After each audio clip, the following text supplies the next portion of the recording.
Hey everyone, thanks for joining me today. I'd like to consider the question today, how do I view those I teach?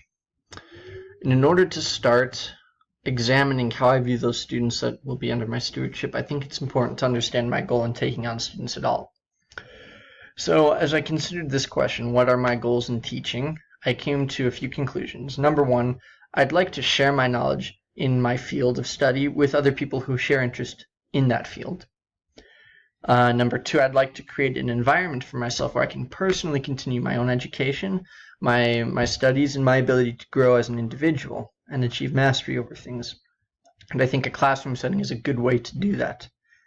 Number three, and most important, is I want to be able to influence a new generation of thinkers in a way that will help them to make contributions to society, to grow as individuals, and to be able to kind of cure the problems of the world. I think that the more we educate people, the more we'll be able to solve different societal problems.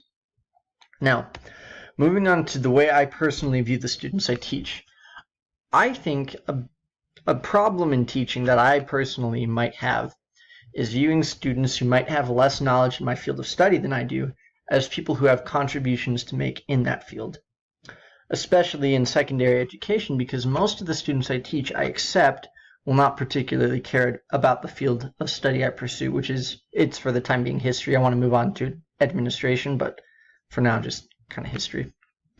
So as I figured a way to get over this issue that I personally have, I realized that the Lord has always judged people based on how they will be when they meet their full potential, as opposed to how they are now. He gives us the admonition in the scripture to judge not after the appearance, but, quote, judge ye righteous judgment. And there are multiple examples in the scriptures of him doing this. He looked upon, for example, David's heart and not his countenance. And he told the prophet Samuel, don't judge him by how he looks, because the Lord looketh upon the heart, and I know that David will go on to do great things. Having that kind of mindset as a teacher will help me to be able to find those students who are truly there because they want to be there, and to appreciate that there are some people who want to make a contribution in that way. And having that attitude will also help me to work with people who are there just because they have to be, and will help me to create, I feel, an atmosphere where we're all close to each other, and we all feel the ability to talk openly about issues or questions we may have. And we'll all be able to grow together that way. Now, I think, and I've expressed this in some other videos, that an important aspect of teaching is being able to know and to understand your students, who they are, their interests, their hobbies, their reason for being in school at all, what they want to go on and do with their lives. And that may be difficult in the classroom setting, especially secondary education, where you can have upwards of 20 to 30 students and multiple classes in a day. So I was wondering how I could get to know students on a personal level when there are so many of them and we have such a short amount of time together.